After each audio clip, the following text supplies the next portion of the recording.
죽 중에서 소는 임신 기간이 10개월로 알려져 있습니다.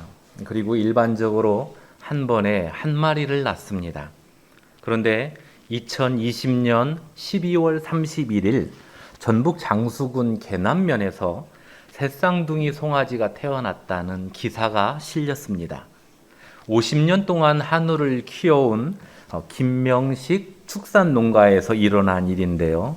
처음엔 수송아지가 나왔고 30분 간격으로 암소 2마리가 연달아 태어났다고 합니다.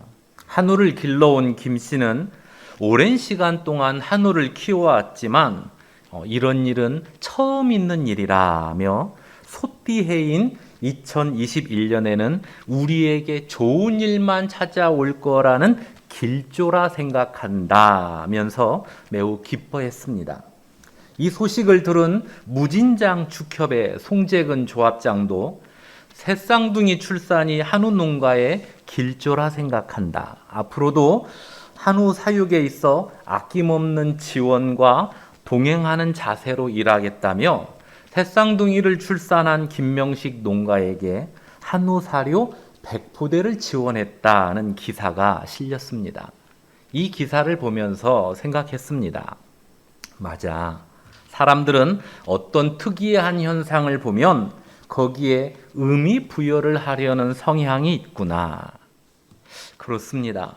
여느 때처럼 일반적이지 않고 무엇인가 특이한 상황이 발생되면 사람들은 그것에 의미 부여를 하고자 하는 성향이 있습니다.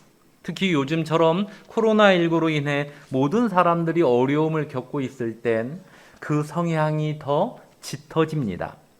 2020년에는 코로나19로 인해 너무 힘들었는데 2021년 소띠해를 맞이하여 새쌍둥이 송아지가 태어났으니 2021년에는 반드시 좋은 일이 발생할 거야 라는 희망의 메시지를 누군가 만들어내면 다른 사람들은 그 메시지에 공감하면서 희망을 기대합니다. 그런데 그 다음 날인 2021년 1월 1일 밤 하늘에 붉은 보름달이 떠올랐습니다. 그러자 붉은 빛이 도는 달은 예로부터 흉조의 상징으로 여겼기 때문에 코로나19를 극복해야 하는 새해 벽두부터 불길한 징조가 애고되었다면서 사람들이 우려를 나타내고 있다는 기사가 실렸습니다. 그 기사에 이런 설명이 추가되어 있었습니다. 붉은 보름달은 블러드문으로 불리는데 이 현상은 태양과 지구와 달이 일직선상에 놓였을 때 지구가 태양빛을 가로막으면서 달은 점점 어두워지다가 마지막 순간 지구 대기를 통과한 빛 중 파장이 긴 붉은 빛만이 달에 전달되면서 달이 붉게 보인다. 제가 이 설명을 읽으면서 혼자 피식 웃었습니다.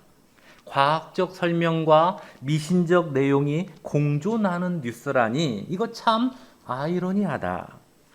그렇지 않습니까? 과학은 미신을 인정하지 않고 미신은 과학을 부정하는데 이 둘이 어떻게 공존하고 있습니까?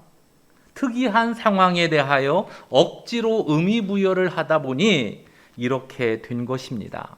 더욱이 불과 하루 차이로 어떤 기사에선 새쌍둥이 송아지가 태어난 내용을 소개하면서 이건 길조다. 2021년에는 좋은 일이 있을 것만 같다며 좋아하고 어떤 기사에선 2021년 새해 첫날부터 붉은 보름달이 떠올랐으니 이건 흉조다. 2021년이 불길하다라고 말하고 있으니 도대체 누구 말이 맞습니까? 양쪽 다 흔한 현상은 아니지만 그렇다고 해서 그것이 어떤 의미를 담고 있는 징조라고 볼 수 없습니다.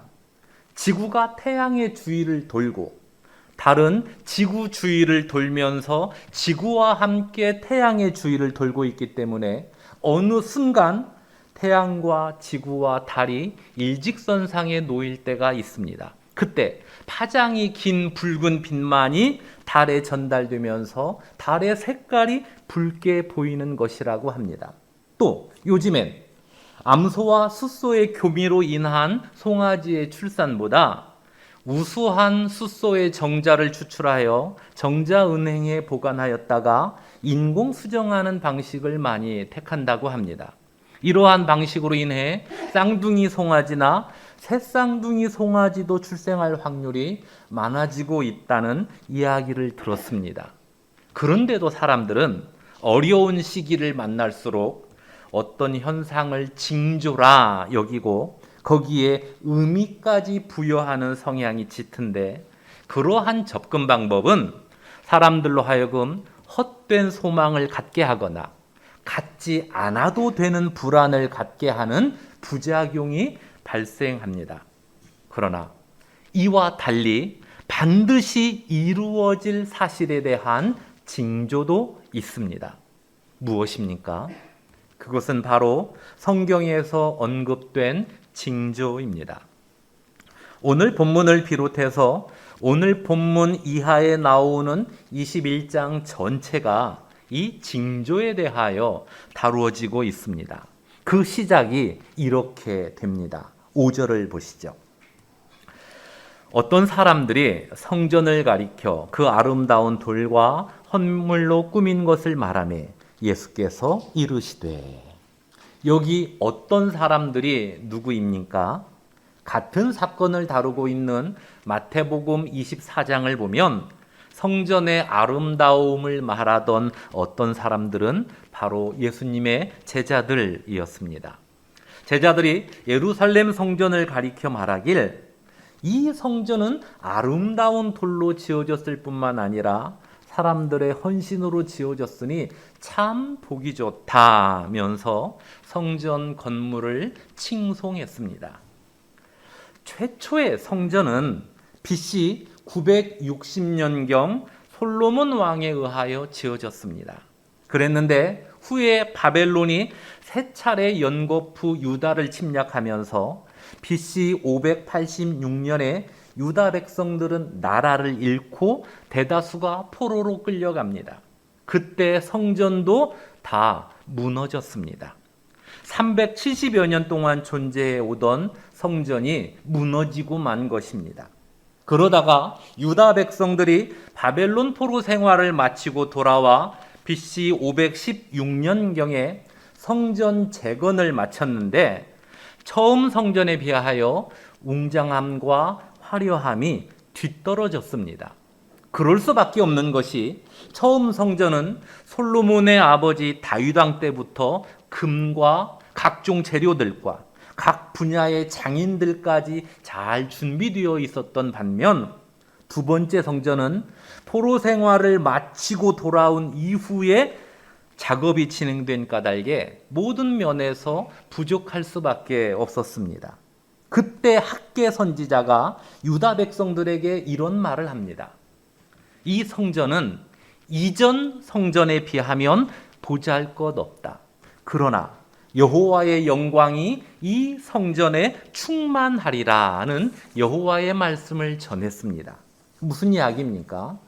성전의 핵심은 크기나 화려함에 있지 않고 여호와께서 언제나 그 백성들과 함께 하시며, 그래서 여호와의 은혜가 그 백성들에게 임한다는 바로 이 사실에 있다는 의미입니다. 그렇기 때문에 성전은 그 크기가 작아도 상관없고 화려하지 않아도 됩니다. 하지만 사람들은 그래도 성전이니까 이왕이면 웅장해야 하지 않겠는가, 이 생각을 가지고 있습니다. 사람들의 그 마음을 누가 잘 이용했습니까? 예수님이 탄생할 때 유대 왕으로 다스렸던 헤롯이 사람들의 그 마음을 이용했습니다.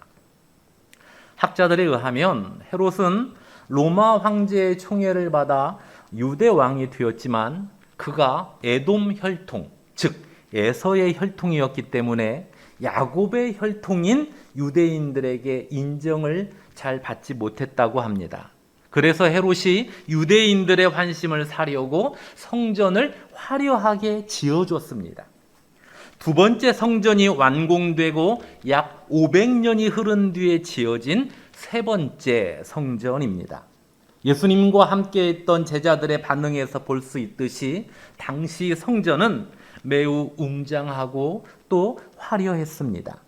제자들뿐만 아니라 다른 사람들도 그 화려한 건물 성전을 보면서 은혜를 받았습니다. 야, 이 성전은 아름다운 돌로 지어졌을 뿐만 아니라 사람들의 헌신으로 지어졌으니 참 보기 좋다. 이에 예수님도 함께 은혜 받았습니까? 우리 6절 말씀을 읽겠습니다. 너희 보는 이것들이 날이 이르면 돌 하나도 돌 위에 남지 않고 다 무너뜨려지리라. 예수님은 웅장하고 화려한 이 성전이 무너지게 될 날이 이른다라고 말씀하셨습니다. 돌 하나도 돌 위에 남지 않게 된다고 하셨으니 완전히 무너진다는 의미입니다. 달리 표현하면 그 성전이 건물 모습으로선 화려하고 웅장할지 몰라도 성전으로서의 기능을 잃었다는 의미입니다. 성전은 하나님께서 그 백성들과 함께 하신다는 상징성을 가지고 있기 때문에 성전을 볼 때마다 나와 항상 함께 하시는 하나님, 그리고 하나님 앞에서 날마다 살아가는 나, 이 내용이 연결되어야 합니다. 이 내용이 빠진 성전은 그냥 건물에 불과할 뿐입니다. 성전 건물이 웅장하고 화려하면 관광객들은 와 하고 탄성 지을지 몰라도 나와 항상 함께 하시는 하나님, 그리고 하나님 앞에서 날마다 살아가는 나, 이 내용이 빠진 성전은 그냥 웅장하고 화려한 건물일 뿐입니다. 예수님 당시 성전이 그러했습니다. 그런 건물 성전은 존재하면 오히려 독이 됩니다. 자칫 성전이 우상으로 전락될 수 있기 때문입니다. 그래서 예수님은 이 성전이 어느 날 돌 하나도 돌 위에 남지 않게 된다고 말씀하셨습니다. 예수님의 그 말씀에 제자들이 충격받았을까요? 아니면 무덤덤했을까요? 충격을 받았습니다. 이에 제자들이 예수님에게 묻습니다. 7절을 보시죠. 그들이 물어 이르되 선생님이여, 그러면 어느 때에 이런 일이 있겠사오며 이런 일이 일어나려 할 때에 무슨 징조가 있사오리까? 제자들이 두 가지 질문을 하고 있습니다. 어느 때에 성전이 파괴됩니까? 또 이 일이 일어나려 할 때 무슨 징조가 있습니까? 제자들의 이 두 가지 질문에 대한 예수님의 답변이 8절부터 36절까지 길게 이어집니다. 같은 사건을 다루고 있는 마태복음 24장을 보면 이때 제자들의 질문이 좀 다르게 나옵니다. 어느 때에 이런 일이 있겠사오며 또 주의 임하심과 세상 끝에는 무슨 징조가 있사오리까? 무엇을 할 수 있습니까? 제자들을 비롯하여 당시 유대 백성들은 성전의 파괴와 세상 끝을 동일한 사건으로 이해하고 있었다는 이야기입니다. 우리의 관점에선 예루살렘 성전의 파괴가 이미 지나간 역사이기 때문에 성전의 파괴와 세상 끝이 동일하지 않음을 알고 있습니다. 하지만 예수님 당시 사람들에겐 예루살렘 성전의 파괴가 아직 일어나지 않은 사건이기 때문에 얼마든지 그렇게 생각할 수 있었습니다. 더욱이 과거에 바벨론에 의하여 나라가 멸망당하고 그때 예루살렘 성전도 파괴되는 일을 경험했기 때문에 또다시 성전이 파괴될 땐 그때가 세상 끝이라는 생각을 얼마든지 가질 수 있습니다.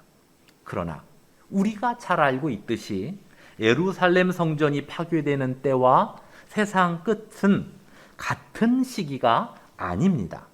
하지만 예수님께서 말씀하신 성전이 파괴되기 전의 징조와 세상 끝에 일어날 징조가 겹치는 부분이 있습니다. 그러니까 이 점을 주목하면서 누가복음 21장을 이해하시면 되겠습니다. 오늘 본문을 보니 예수님은 제자들의 첫 번째 질문인 그때가 언제인지에 대해선 침묵하셨습니다. 대신 그때 있을 징조에 대해선 말씀하셨죠.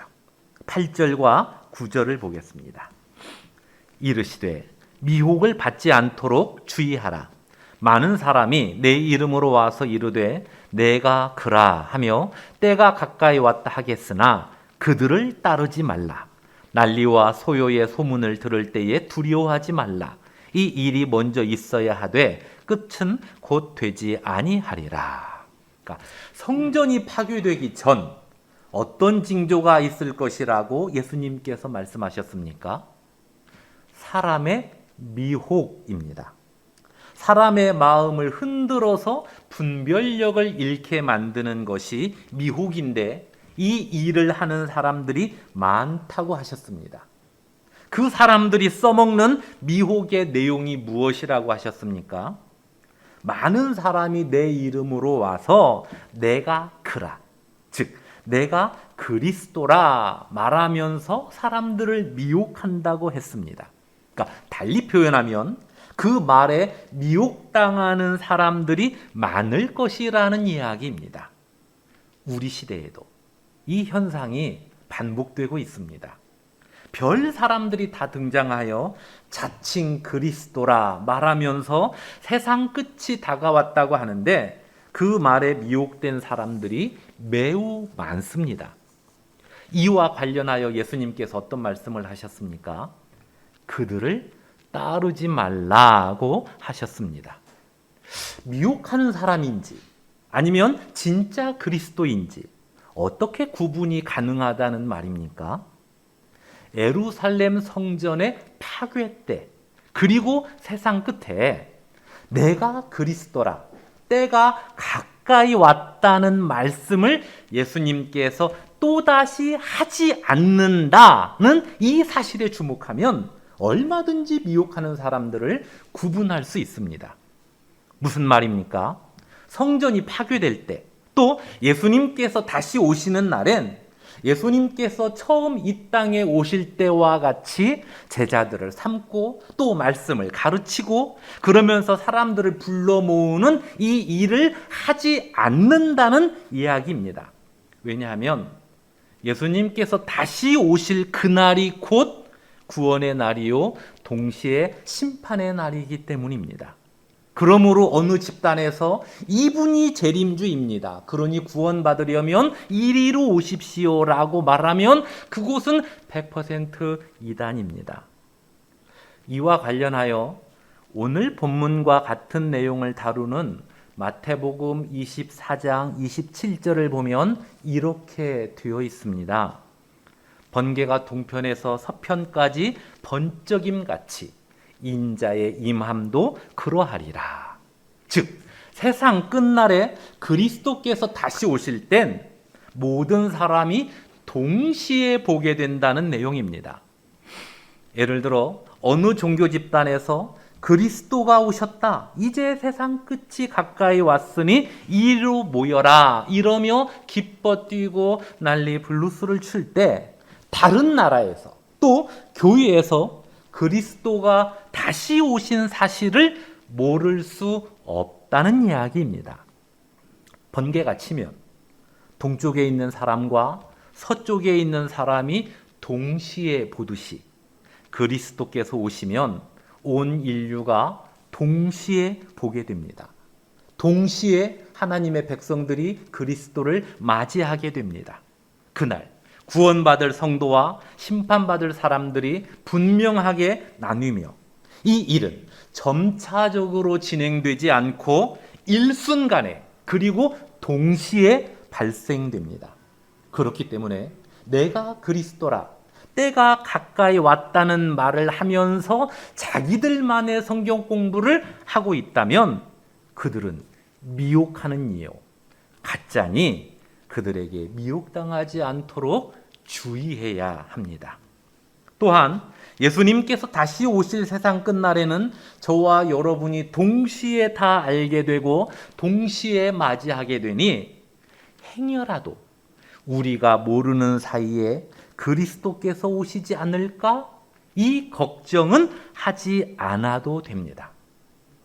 어쩌면 이 걱정을 하신 적은 있으실 것 같습니다. 내가 잠을 자고 있을 때 예수님이 재림하시면 어떻게 하지? 내가 옆 사람과 말다툼을 하고 있을 때 예수님이 오시면 어떡하지? 예, 그럴 수 있습니다. 지구상에 있는 사람들이 서로 다른 시간을 살아가고 있기 때문에 예수님께서 다시 오실 땐 누군가에겐 그때가 잠자는 시간일 것입니다. 또 어떤 성도는 옆 사람과 말다툼하고 있을 그때에 예수님이 오실 수도 있습니다. 그러나 잊지 말아야 할 사실은 예수님이 다시 오실 그때 그 순간 내가 무엇을 하고 있었느냐가 중요한 것이 아닌 내가 예수님을 믿는 사람이라는 이 신분이 중요합니다. 이 한 가지 사실만으로 저와 여러분은 영원한 하나님 나라의 백성으로 살아가게 될 것입니다.